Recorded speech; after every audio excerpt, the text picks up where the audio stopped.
survival here in west central Idaho. And what I've got behind me is one of our demonstration shelters that we've built. And right now it's toward the end of August.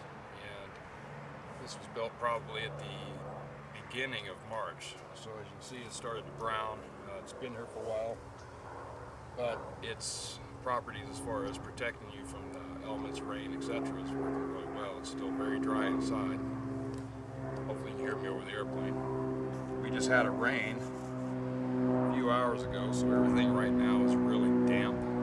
And what we're going to try to do is find some items that are dry and usable to help get a fire started. And we'll take a walk here in a minute and kind of check things out, see what we can find. All right, this is the immediate property right behind our camp set up here. And finding things in here that's dry to start a fire with will be kind of somewhat difficult. As you can see on my boots, it's still pretty wet. So what we'll do, things that have been hanging up, you don't want to pull things off the ground. And this right here is called horsehair lichen. And this grows above 4,000 feet up to 7,000 feet in Idaho. And the possibility of this being dry, I mean, you can still feel a little dampness in it, but we're going to grab some of it anyway. We'll see what we can get going. And we'll grab a lot of that. This will be part of our fire bundle. And what we want to try to find is maybe some dry grass. It might have been maybe shielded, protected from the rain a little bit. And wow, I don't know if you can see that. Mosquitoes like crazy.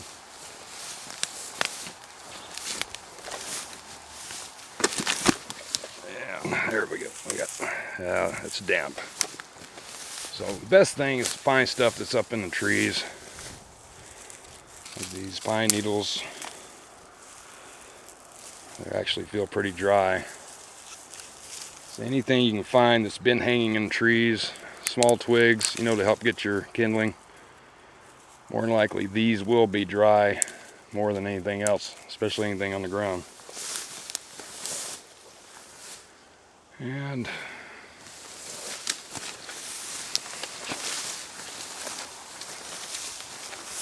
something you could do here.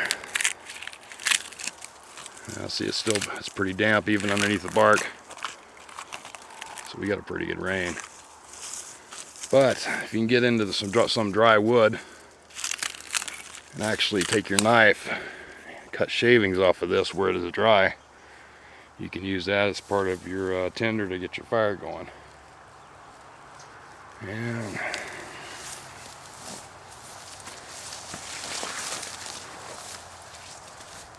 alright, trying to see what else I've got here that will work really well. As you can see, this is really moist even up underneath the bark.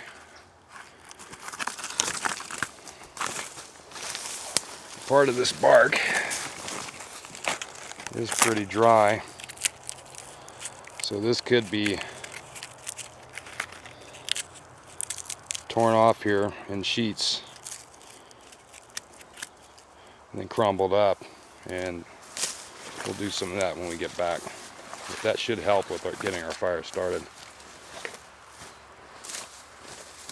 As you can see here, we got some more pine needles hanging from a tree. This is probably going to be some of your better material because it has been hanging and drying. So we're going to grab some of that. And pine pitch. You guys can see this. This will really help things as well. Once we get a little bit of a spark and get somewhat of a flame, this will help keep it going. So based off of what we have here, we'll run back and we'll see if we can get a fire going off of this.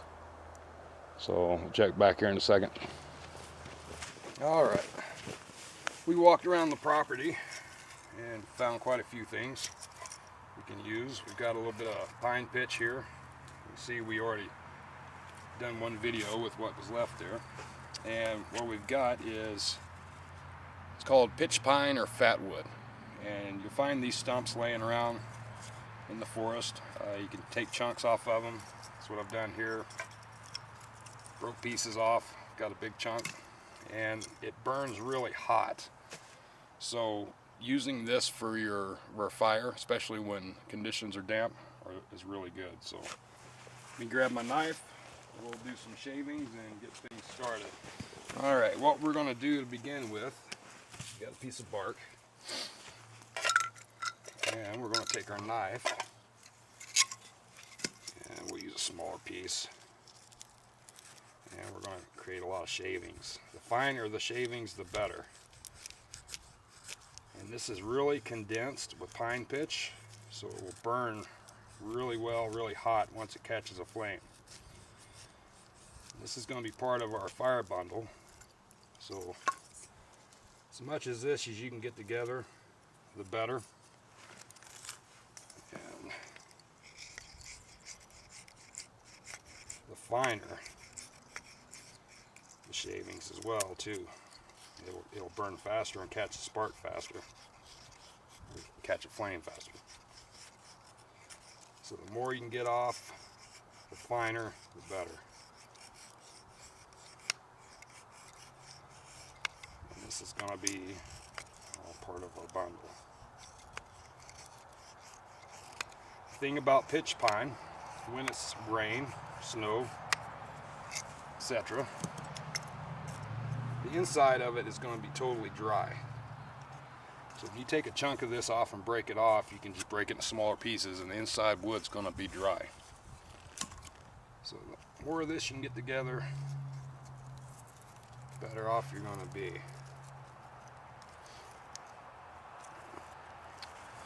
I hope I've got this camera pointed right where you can see. There. Now, this is called old man's beard or horsehair lichen, and it grows from about 4,000 feet up to 7,000 feet in the mountains. You find it in pine trees, and this is what we're going to use for our fire bundle. I pulled this out of a tree, and like I said, it has rained here, so this may be somewhat damp, but we're going to give it a try anyway. Now, part of being prepared, being part of a survival situation, is having basic materials to keep on you in everyday carry. What I usually keep is either char cloth, or this is charred cattail fluff. And it's all created the same way, using the either fabric for the char cloth or the seed pods or the flower heads from the cattail plant, and strikeforce ferro rod. And this is what we're going to use to get our bundle going. Like I said, everything's been really damp, wet, so this may be a little bit of a challenge. It may light up really quick.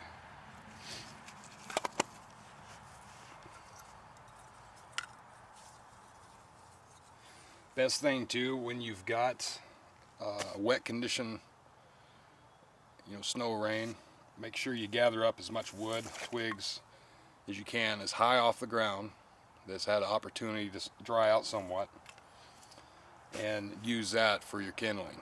You can actually use chunks of the pine pitch wood, which we will do. We'll use some smaller pieces of that to help get things started once we get a flame. So give this a try.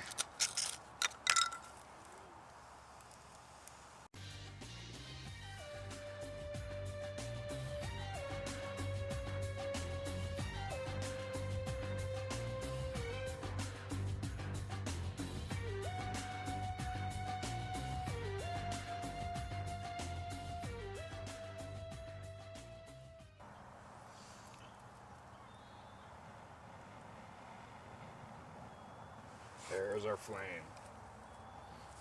Takes a minute to get things going. Unfortunately, part of survival, nothing about it is easy. So what you want to do, this is the pine pitch. We're going to put that on there. That's almost going to work like our Vaseline and cotton balls that we use a lot of times for fire starter. We're going to put our twigs over it. If we have to blow on it some more to keep it going, then we'll do that. Much fine twigs as you can find. Take some of the pitch pine, put it in there as well. Once it gets going, it's going to burn really hot. Being in a pine forest, majority of what you're going to have is pine needles, pine cones, pine sap, the pitch pine. So they're all really good items because they're all full of pitch. So once you get this started, keep adding items to it. If they are a little bit damp, they will dry out from the flame. And what I've got here is a tree limb that was hanging. It wasn't on the ground. You don't want to use items that are on the ground. They're going to be soaking wet. They're going to hold the moisture longer. Even this is going to be probably a little damp, but it will dry out. Now that the fact that we've got a good flame going, it will dry.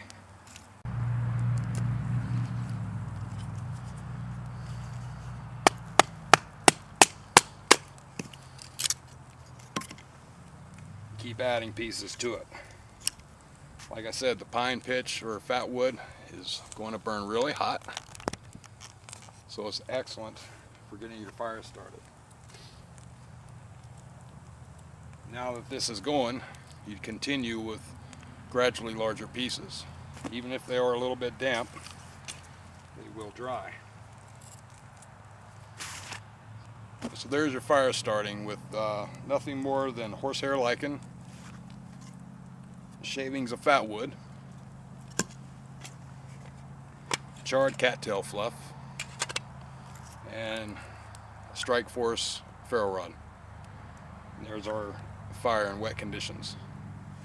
And it looks like we've actually got more rain coming. There's more clouds coming in, more dark clouds, so you may see more rain tonight.